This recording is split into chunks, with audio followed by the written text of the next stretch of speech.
हरे कृष्ण राधे राधे जय परमाराध्य श्री गुरुपाद पद्म की जय। सुप्रिय भक्तबृंद दर्शक बंधु आजकेर आलोचनार प्रारम्भे सर्वाग्रे आमि आमार नित्य जीवनदाता परमाराध्य श्री गुरुपाद पद्मे असंख्य दंडवत प्रणति निवेदन करी और तत्परे श्रवण महाप्रभु श्री श्री राधा गोविंद बनमालीजी श्रीपाद पद्मे प्रणति ज्ञापन करे शुभ श्री राम नवमीते विशेष भावे प्रभु श्री रामचंद्रेर कथा स्मरण करे तत्पाद पद्मे भक्ति कुसुमांजलि श्रद्धांजलि अर्पण करे आपनादेर सकलके आमि आमार आंतरिक प्रीति शुभेच्छा एवं पूज्य पाद पद्मे सश्रद्ध प्रणति ज्ञापन करी। आज के आमरा आलोचना करब शुभ एकादशी माधव तिथि माधव प्रिय तिथि एकादशी आसन्न एकादशी अर्थात जे एकादशीटी हलो कामदा एकादशी। এই একাদশী সম্বন্ধে কিছু কথা বলবো, তবে তার আগে আপনাদের বলবো প্রভু শ্রী রামচন্দ্রের জন্মোৎসব বা শুভ আবির্ভাব তিথি পালন ইত্যাদি সম্বন্ধে কয়েকটি কথা। কেননা আমাকে বিভিন্ন স্থান থেকে ভক্তবৃন্দ হয়তো ফোন করেছেন, জানতে চেয়েছেন বা তারা হয়তো ভাবছেন যে প্রভু শ্রী রামচন্দ্রের এই आविर्भाव तिथिटी आमरा पालन करब किना बा व्रत उपवासटी करब किना एरकम एकटी। तो देखुन आमि आमादेर पूर्व आलोचनाय आमादेर यूट्यूब पोस्टे आमरा जानिয়েছিলাম যে পঞ্জিকাতে শ্রী রামচন্দ্রের व्रत उपवास लेखा रयेছে এবং মধ্যাহ্নে প্রভু শ্রী রামচন্দ্রের आविर्भाव से कथा आमरा जानी, से कथाও निर्देश करा হয়েছে এবং भगवानेर आविर्भाव बा भक्तদের आविर्भाव तिरोभाव এই বিশেষ তিথিগুলো যে আমাদের মান্য করা পালন করা যে একান্ত প্রয়োজনীয় সে কথা আমরা সাধু মুখ নিঃসৃত বাণী শ্রবণের মাধ্যমে তথা শাস্ত্র কথা আলোচনার মধ্যে আমরা জানতে পারি। তো তাই অনেকেই শ্রীরামচন্দ্রের আবির্ভাব তিথি পালন করেন, বিশেষ করে মধ্যাহ্নে আবির্ভাব বলে মধ্যাহ্ন পর্যন্ত উপবাস থাকেন। আবার অনেকেই হয়তো থাকেন না, তারা ভাবেন যে আমরা ঠিক আছে জন্মাষ্টমী করছি, মহাপ্রভু আবির্ভাব তিথি করছি, আর অতটা বাধ্যবাধকতা কিছু নেই। হ্যাঁ, ঠিক কথাই, বাধ্যবাধকতা কিছু নেই, মানে আপনাকে যেটা করতেই হবে এরকম কোনো কিছু না থাকলেও ভক্তবৃন্দ অনেকেই করেন, করে থাকেন, যেহেতু মহাপ্রভু নিজেও তার লীলাতে প্রদর্শন করেছিলেন এবং দেখাচ্ছেন যে দেখো আমি তো সেই কৃষ্ণ গোবিন্দ বা আমি তো সেই রাম, অর্থাৎ সেই ভগবানই তো তার জন্য আমি আলোচনায় বলেছি যে যারা হয়তো রামনবমী এই ব্রত দিনটি পালন করতে চান, আবির্ভাব দিন পালন করতে চান বা ব্রত উপবাস করতে চান তারা করতে পারেন। আর কেউ যদি না করতে পারেন অন্যান্যগুলো করছেন তাতেও বিশেষ অসুবিধা কিছু নেই। আর প্রভু শ্রী রামচন্দ্রের আবির্ভাব মধ্যাহ্নে, তাই উপবাসটা করা বিরাট কিছু জটিল না। সকালে আমরা হয়তো একটা টিফিন আদি করি, জলযোগ ইত্যাদি করি, একদিন যদি একবেলা যদি গ্রহণ নাই করা হলো তো বিরাট কিছু কি ক্ষতি হয়ে যাবে। পরন্তু অনেক সময় ডাক্তারেরাও বলেন, দেখবেন যে একটু ফাস্টিংয়ের মধ্যে থাকা ভালো, বা উপবাস আপনি হয়তো করলেন বা সামান্য কিছু গ্রহণ করলেন, এগুলো শরীরের পক্ষেও ভালো। তা আপনি যেদিক থেকে চিন্তা করুন না কেন বা আলোচনা করুন না কেন, কোনোটাতেই আপনাকে ভুল বা খারাপ কিছু বলা যাবে না। এবং এই কারণেই অনেকেই হয়তো তারা করেছেন, একদিকে প্রভু শ্রী রামচন্দ্রের আবির্ভাব, তার জন্মতিথি বা জন্মোৎসব সেটিকেও মর্যাদা দেওয়া হলো, আর নিজেরা যদি এইভাবে পালনটা করেন তাতে ক্ষতি কী আছে, তাই তো লাভই, ভালোই। এইভাবে প্রভুর কৃপাভাজন হলেন এবং শরীরের পক্ষেও খারাপ কিছু না, পরন্তু সেটা ভালো। তো অনেকে আপনারা করেছেন আজকের দিনে, আর আমিও যথাসাধ্য করেছি। সেবনাদি তো প্রতিদিনই করি, একদিন যদি একটু কয়েক ঘন্টার জন্য যদি একটু না খেয়ে থাকলাম তো ক্ষতিটা কী আছে। তো এইভাবেই পালন করেছি, অনেকেই করেন। এই রাম নবমী ব্রত উপবাস মধ্যাহ্ন পর্যন্ত উপবাস থেকে তারপরে হয়তো যেমন থাকা হয় সেরকমই অনেকেই গ্রহণ করেছেন, করেন। এবং আমি আগেও বলেছিলাম যে অনেকে আবার পুরো সারা দিনটাই হয়তো রামনবমীর দিনটি পালন করে থাকেন, তার জন্য ফলাহার ইত্যাদি করে থাকেন, হয়তো অনেকেই গ্রহণ করেন না।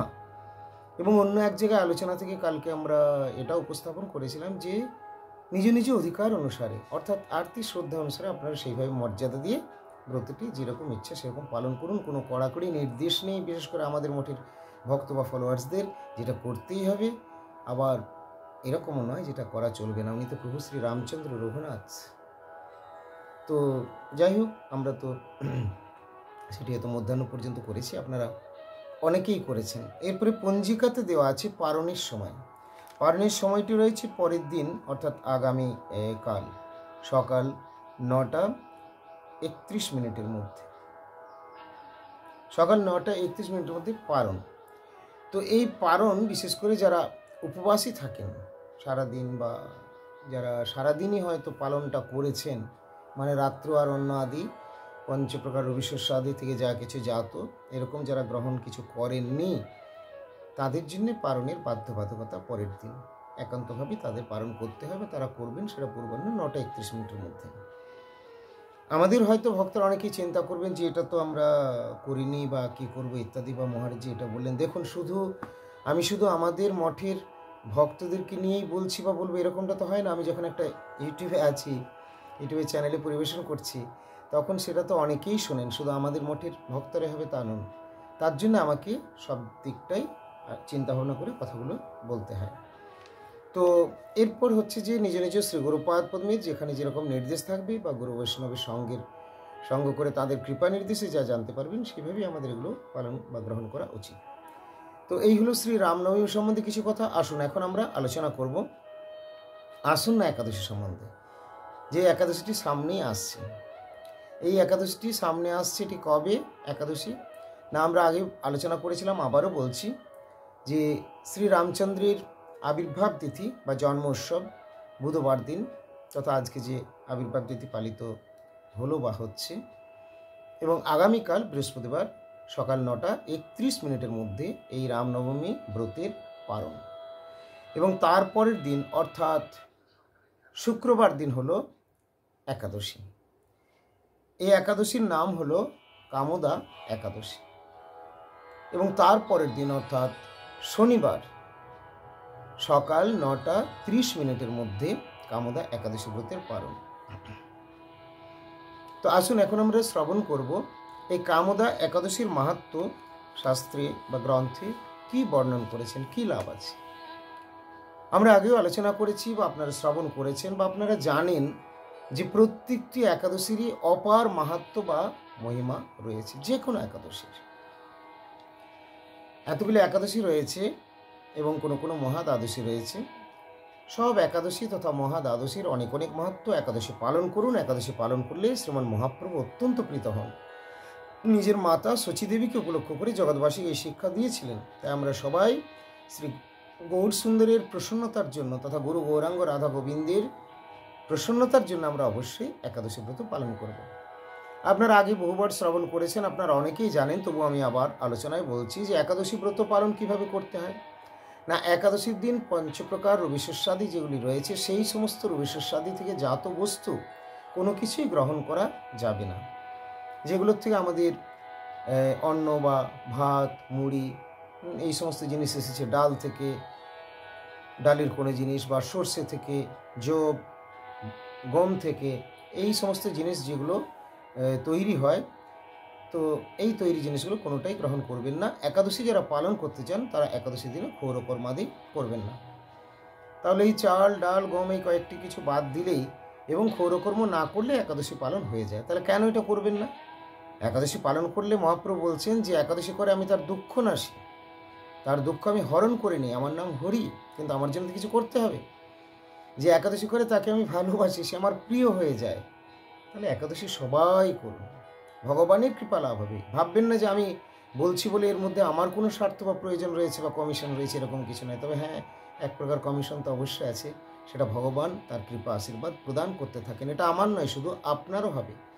যারা এই কথা বলেন, যারা শোনেন, যারা অপরকে শোনান বা অপরকে এই ব্রতাদি পালনে যারা সহযোগিতা করেন ইত্যাদি, সবাই আমার কৃপা শুভদৃষ্টি লাভ করে ধন্যাতে ধন্য হবে। ভগবান এই কথাগুলো শাস্ত্রে বলেছেন, আমরা অপরকে বলবো, তাতে আমাদের মঙ্গল হবে।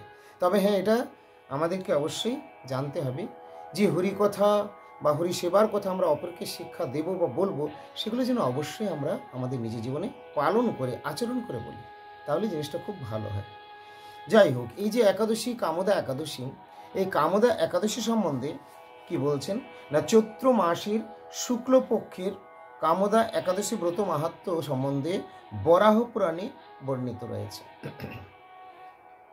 বরাহ পুরাণে এই কামদা একাদশীর কথা বলা হয়েছে। শ্রীকৃষ্ণ মহারাজ যুধিষ্ঠির এক সময় জানতে চাচ্ছেন কৃষ্ণের কাছে যে, হে বাসুদেব, আপনি কৃপা করে আমার কাছে চৈত্র মাসের শুক্লপক্ষের একাদশীর কথা বর্ণন করুন। এটি তো বৈশাখ মাস, তাহলে চৈত্র মাসের শুক্লপক্ষের কেন বলা হলো না, পক্ষটা শুক্লপক্ষ আগেই শুরু হয়েছে, এই জন্য চৈত্র মাসীয় শুক্লপক্ষের এরকমভাবে বলা হয়, বা চৈত্র মাসের যে শুক্লপক্ষ সেটি বলা হচ্ছে। তো এটি হলো এর মাহাত্ম্য, আপনি আমাকে বলুন।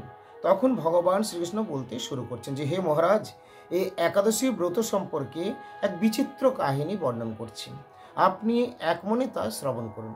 সাধুগুরু বৈষ্ণব বা ভগবান যে কথাগুলো শাস্ত্রের মাধ্যমে প্রত্যক্ষভাবে বা পরোক্ষ কারকে দিয়েও যখন বলছেন, এগুলো মনোযোগ সহকারে শ্রবণ করতে হয়, তাহলেই মঙ্গল হবে। তো পূর্বে মহর্ষি বশিষ্ঠ মহারাজ দিলীপের কৌতূহল নিবারণের জন্য এই ব্রত কথা তিনি বর্ণন করেছিলেন। অর্থাৎ মহারাজ দিলীপ জানতে চেয়েছিলেন পূর্বে বশিষ্ঠ মুনির কাছে। তখন ঋষিবর কি বলেছিলেন, আমরা সেই কথা এখন শ্রবণ করব। বলেন, হে মহারাজ, চৈত্র মাসের শুক্লপক্ষের একাদশীর নাম কামদা একাদশী। এই তিথি পাপনাশক ও পুণ্যদায়িনী। পূর্বকালে মনোরম নাগপুরে, নাগপুর নাম থেকে তো আপনারা বুঝতে পারছেন যে নাগের পুর ছিল, অর্থাৎ বিষধর সর্পরা এই স্বর্ণ নির্মিত নাগপুরে বাস করত, বিষধর সর্পরা সমস্ত, এবং তাদের মধ্যে তাদের রাজা ছিল পুণ্ডরিক। তো সেই পুণ্ডরিক গন্ধর্বদের দ্বারা, গন্ধর্ব কিন্নর অপ্সরা তাদের দ্বারা সর্বদা সেবিত হতেন। সেই অপ্সরা গন্ধর্বের মধ্যে শ্রেষ্ঠ ছিলেন আবার ললিত এবং ললিতা। তো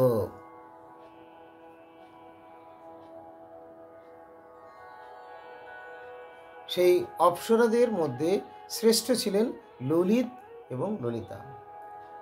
হ্যাঁ, ললিত হলো গন্ধর্ব আর ললিতা হলো অপ্সরা। তো একদিন এনারা পাশেই একটি সুন্দর কুটিতে বসবাস করতেন। একদিন পুণ্ডরিকের রাজসভায় ললিত একা গান করছিল। ললিত গান করছে, সেদিন কিন্তু ললিতা আসেনি, কিন্তু তার স্ত্রীর কথা মনে পড়ে গেছে, ললিতার কথা মনে পড়ে গেছে, মন তার চঞ্চল হয়েছে এবং তার ফলে তার তাল কেটে গেছে। তো তাল কেটে গেছে, এরপরে সেটি একজন লক্ষ্য করেছে, তার নাম হচ্ছে কর্কটক। কর্কটক গিয়ে সেই সভায় যে তাল কেটে গেল বা এরকম হলো, এটি রাজাকে কিন্তু জানিয়ে দিয়েছে, পুণ্ডরিককে জানিয়েছে।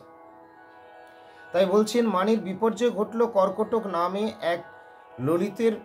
এক নাগ ললিতের মনোভাব বুঝতে পেরে মহারাজকে গিয়ে জানালো। মহারাজ এইটি বুঝতে পেরে, অর্থাৎ পুণ্ডরিক মহারাজ এটি বুঝতে পেরে তাকে অভিসম্পাত করলেন, তুমি রাক্ষস হয়ে যাও। এবং এই অভিসম্পাতের ফলে সাথে সাথেই সেই বিরাট তার মূর্তি বা রূপ ধারণ করে রাক্ষস হয়ে যায়। তো রাক্ষস হয়ে এরপরে তারপরে সেখান থেকে সে ইতস্তত এখানে সেখানে বিচরণ করছে বনে জঙ্গলে। কিন্তু ললিতা অর্থাৎ তার স্ত্রী তাকে কিন্তু ছাড়েনি, রাক্ষস হয়ে গেল। কিন্তু তার স্বামী এইভাবে রাক্ষস হয়েছে এটি দেখে খুবই কষ্ট হয়, খুবই বিচলিত, চঞ্চল রয়েছেন তিনি, খুব অস্থির হচ্ছেন, এরকম অবস্থা। স্বেচ্ছাচারী রাক্ষস ললিত দুর্গম বনে ভ্রমণ করতে লাগলো। ললিতা কিন্তু তার সঙ্গ ত্যাগ করল না। ললিত নির্দয়ভাবে মানুষ ভক্ষণ করত। এই পাপের ফলে তার মনে বিন্দুমাত্র শান্তি ছিল না। পতির এই দুরবস্থা দেখে ব্যথিত চিত্তে রোদন করতে করতে ললিতা গভীর বনে প্রবেশ করল। একদিন ললিতা বিন্ধ্য পর্বতে উপস্থিত হলো। সেখানে ঋষ্যশৃঙ্গ মুনির আশ্রম দর্শন করে মুনির কাছে হাজির হলো এবং নিজের মনোব্যথার কথা, অর্থাৎ তার পতির বা স্বামীর দুরাবস্থার কথা জানালো। মুনিবর সব শ্রবণ করে সাধুগুরু করুণাপূর্ণ হৃদয় তাদের, তাই কৃপা উপদেশ দিলেন। বললেন যে চৈত্র মাসের শুক্লপক্ষে যে একাদশী, সে একাদশীর নাম হলো কামদা একাদশী।